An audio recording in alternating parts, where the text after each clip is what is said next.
Манас дегенде эшек жайлооду айтпайт.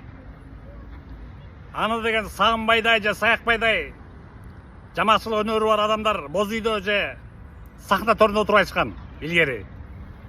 Азыркы кыргыздардын деле ошентсе андан кем калбайт. Анан бир жаман өнөр үйрөнүштү жана кытайлык кыргыздардан.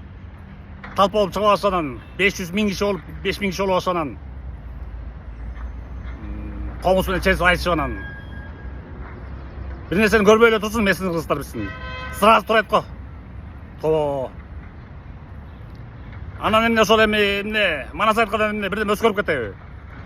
Бул деген илгери бир баатыр эле болгон. Ага сыйынбагыла, ал деген бир национальный герой болгондур болсо, еще болсо. Ана сөз сыйыны билен анан бир тутуп анан ширк кылып анткан болбойт. Бир гана Аллах чечет баарын. Бир гана Алла Тааланын өкүмү ишке ашат.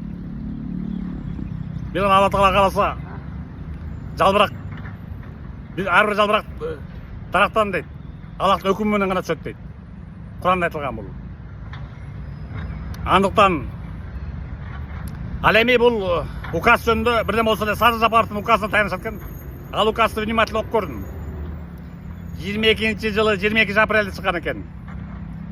Манас эпосунун өркүндөтү боюнча указ деп турат. Ал жерде жазылып турат, эч кандай Садыр Жапаровдун эч кандай указания берип туруп, прямо ошондо талп болуп чыгып алып айткыла Манас. Мектеп окушуган кыйнагыла деген анда эч нерсе жок экен. Жалпылатып айтыптыр, популяризация кылгыла, унутуп калбагыла дептир. Анан Бөркал десе башалган белки ортомчулар да баарын кылган, жана орто звенодогу мугалим, директор, анан райондон, городон, облоно дегендер.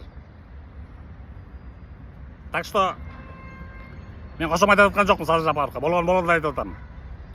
Понимается так, как слышится и как читается дейт. Мен окуп көрдүм указды внимательно. Эч кандай массовый Манас айтуу деген жок эч кандай.